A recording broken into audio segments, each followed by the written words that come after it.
For the first 2 days that we were there, the one sound that never seemed to cease was the sound of the ambulances. They went from morning till night. When you went to bed, you heard them. When you woke up, you heard them. And they never stopped. And I think it was evidence of exactly how serious the situation was, that the ambulances could never stop.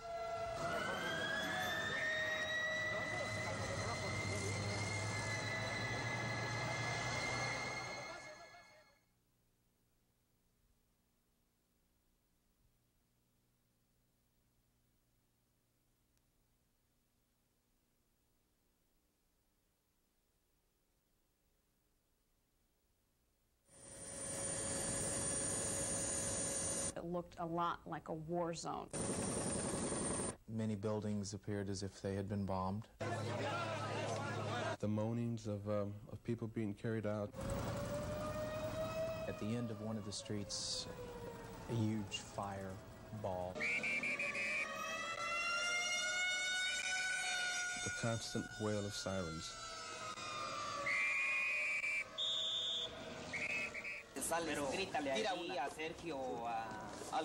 We were photographing about 4 or 5 men in hard hats with flashlights, walking through the twisted concrete of a decimated building.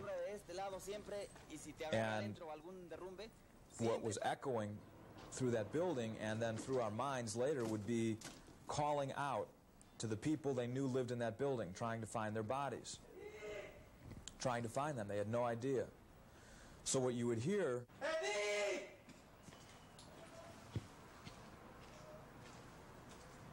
Sergio! And it would echo. And you could hear in the man's voice, they thought they were looking for dead people. Eddie! Hoping they were wrong. Ahí abajo vivía su papá. Eddie! Sergio! And it would be that type of voice, frantically calling out. And what they found was nothing. Instead, what we had and what we heard were the haunting sounds of sirens.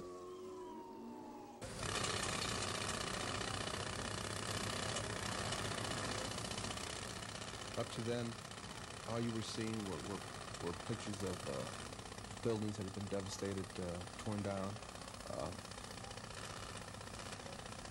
Up to that point, you really couldn't understand how powerful this thing had been, at least not to me.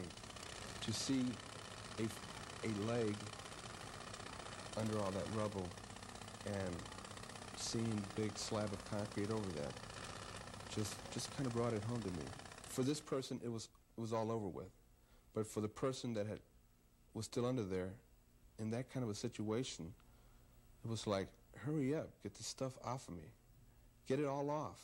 You know, I'll lose my leg, I'll lose my arm, but don't let me die.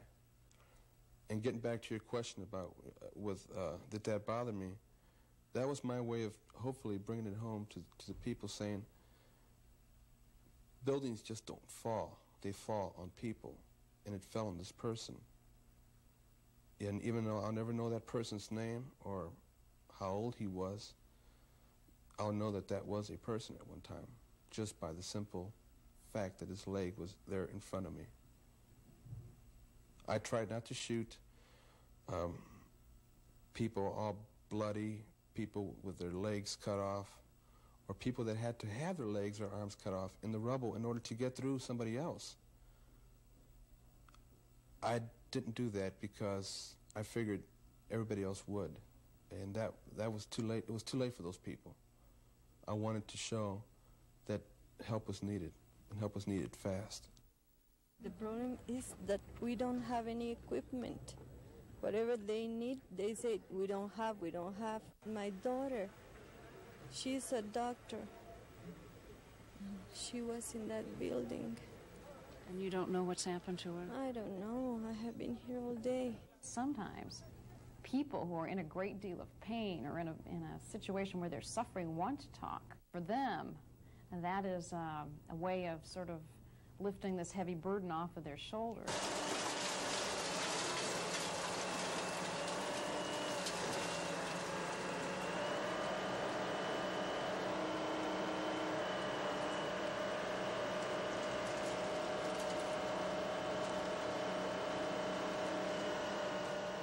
walking by and seeing the workers work so hard, and they were just covered with dirt, and they were tired.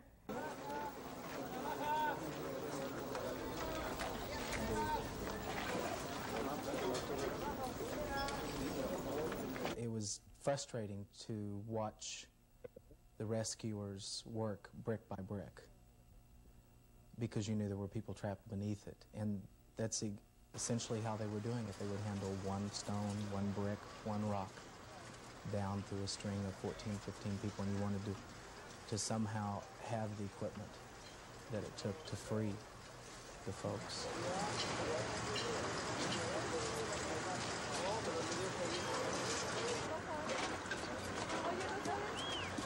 You can't stand there and watch people trying to save their loved ones, and you can't stand there and hear people who are trying to get out and who can't get out because they have tons of cement piled on top of them. You can't watch all that and not feel something. I felt desperate for the people who were inside, and I felt a great deal of pain for their suffering. But and I think that's what we tried to convey in our stories.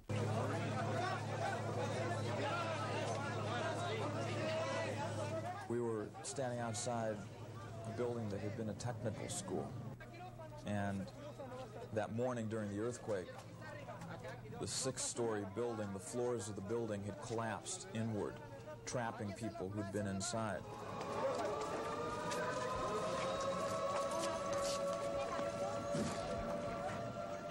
They found their first survivors, and you could see the euphoria on their faces as they began treating them.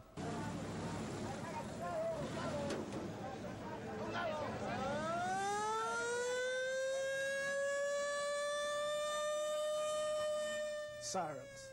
Mexico City was a city of sirens.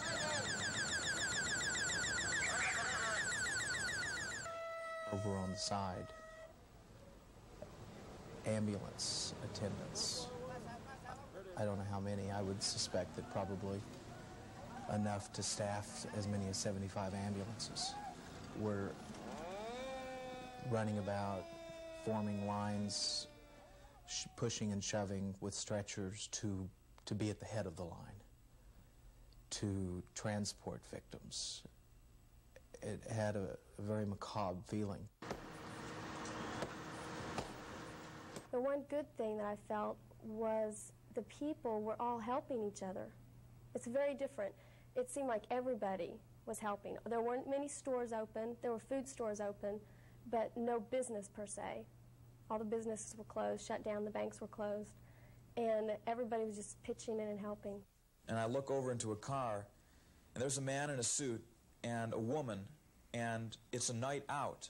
And I'm thinking, how in God's name is this person going about having a normal life when there are thousands of people underneath these buildings? What is this guy doing? This guy is part of a city of 18 million people and is going about his life the night of an extraordinary catastrophe. And I could not understand how somebody could go out on a date when an earthquake has leveled part of your city.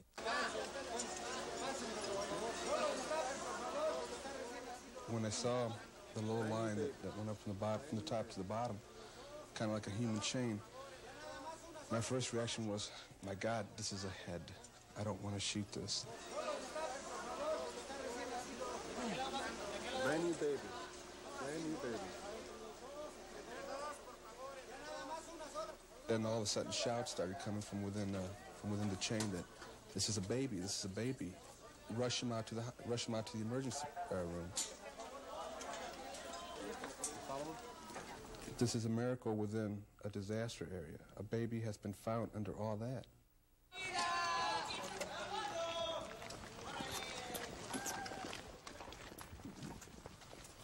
I had to run with him with the baby because this was the very first one.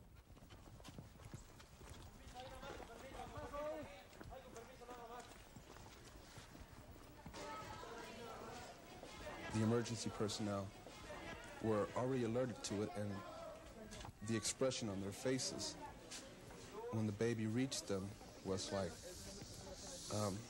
under all that, this came out, and without a scratch, a few scratches, but without damage to his limbs or big rock concussions or anything like that.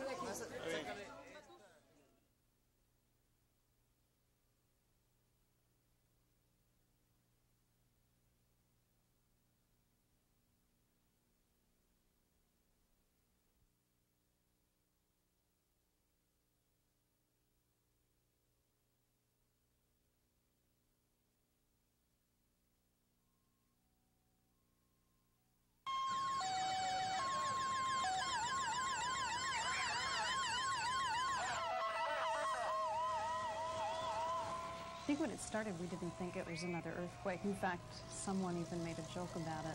Gee, the light's swinging. Might be another earthquake. No, couldn't be. So I think that, you know, there was the initial reaction of not wanting to believe. All of a sudden, somebody noticed that the lamp right on top of us was kind of shaking. We felt the table shake and the floor shake and the plaster began to crackle. But before we left, we all still had the presence of mind to grab the equipment as we were going out the door. And then we're racing down a hallway. And the hallway gets a lot longer when you're in the middle of an earthquake. As we were going down the stairs, we felt some pieces of concrete hitting us.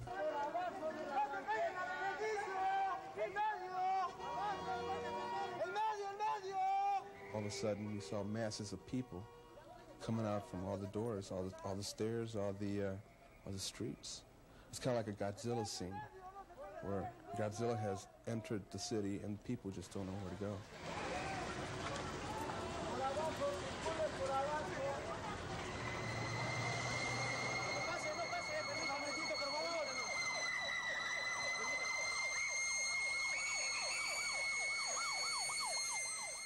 Sirens here and there, all over the city.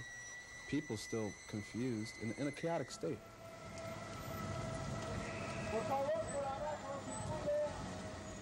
I don't have anything to do. I don't know what to do, so I only stand here.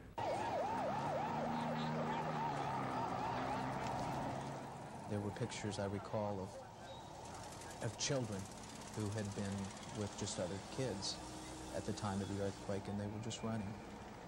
I felt a real sense of helplessness for them. Not only was it bad for them, I'm sure their parents were wondering about their safety. There were many parents who had a child in each hand, running and getting out. I think of probably a horror film that might resemble seeing the numbers of people fleeing and the panic on their faces. What we were watching was real, live panic. And we were part of it. We're leaving anyhow. Yeah, we're going to leave tomorrow morning anyway. But if I were you, I wouldn't stay up on this floor tonight. A little tired of all this, huh? Well, we've been up for 20 hours, I guess, now.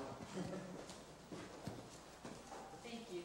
I didn't want to leave Mexico City, but I had some real qualms about staying up there on the 5th floor after we could, you know, after the wall had cracked and the plaster had crackled, and I had qualms about staying in the hotel. Probably, I think now I can honestly say I understand the meaning of shell-shocked. A lot of times, shock was still on their faces.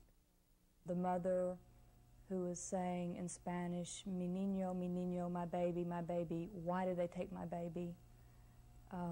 That face, her face, will always remain in my memory.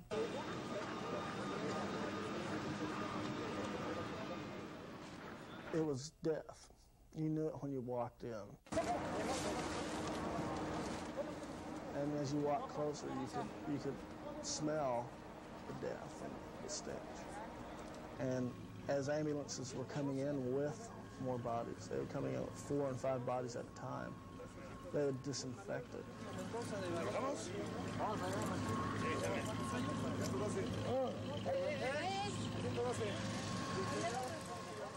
The faces of the people as they filed into that baseball stadium to look for their relatives They would file through one way, they would go around, they would look at the bodies, some of them would come out, and there would just be a blank look on their face. Maybe they had not found the person they were looking for, and then others, you would know that they had found them because the tears would be streaming down their cheeks.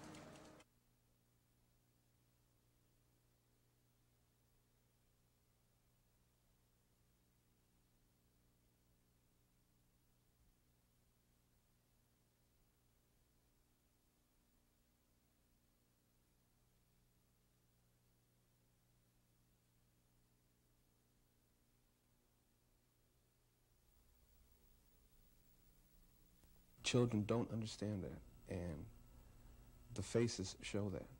Children who are walking around stunned, not knowing that their city had been destroyed by something terrible, but not knowing what was going to become of them.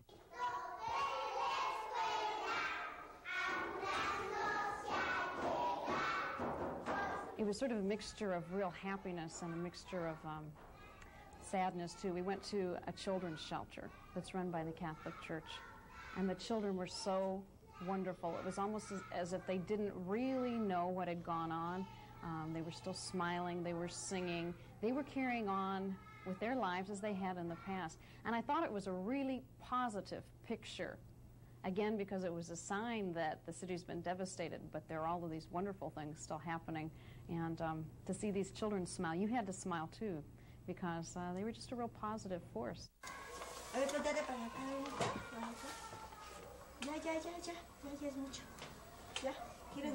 Given the circumstances of these children's situation, I think that it was really a wonderful thing to see them in the surroundings of what seemed to be a very loving atmosphere provided for by the people who worked in the shelter.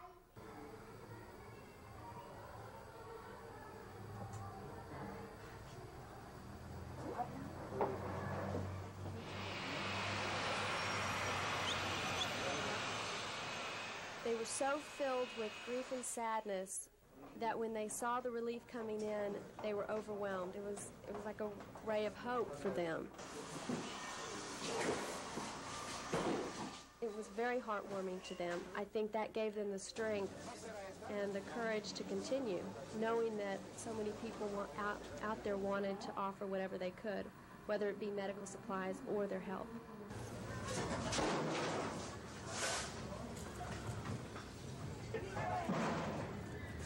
The students of an American school taking part in a rebuilding process was really a very positive thing. They somehow felt very lucky, I think, that they were alive, that their families were doing well, and I think they felt the need somehow to help out if they could.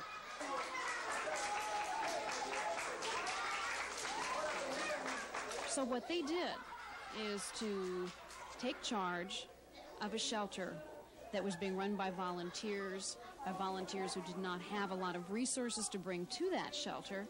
And the students, in a sense, brought the resources and brought their energy to the situation so that they could provide for some people who were not as well off as they were. It just seemed a lot had been lifted up off of him when he saw his father. I am much happy for look my father, my mother, and my brothers is pretty good. There's no problem in my family. And it really felt good to be part of a reunion or part of a happy story in all this death and destruction.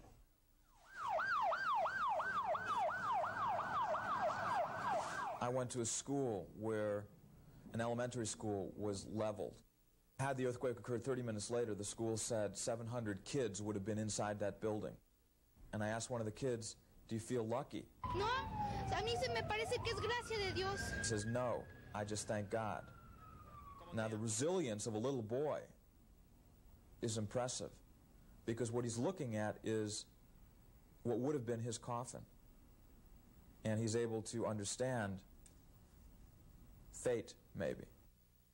I think the image I have of the people is a positive one, in that they certainly were grieving, but they seemed to have an inner strength that sustained them throughout all of this, so that you got the feeling that no matter how terrible things were, these were people who were going to rebuild because they had enough of something inside of themselves to go on.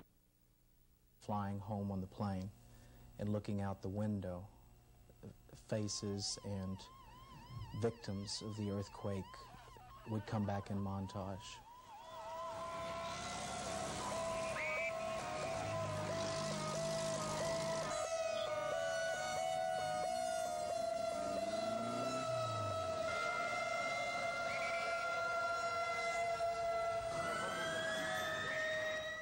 To this day, probably, I don't ever expect to be able to hear another siren without being thrown back to Mexico City.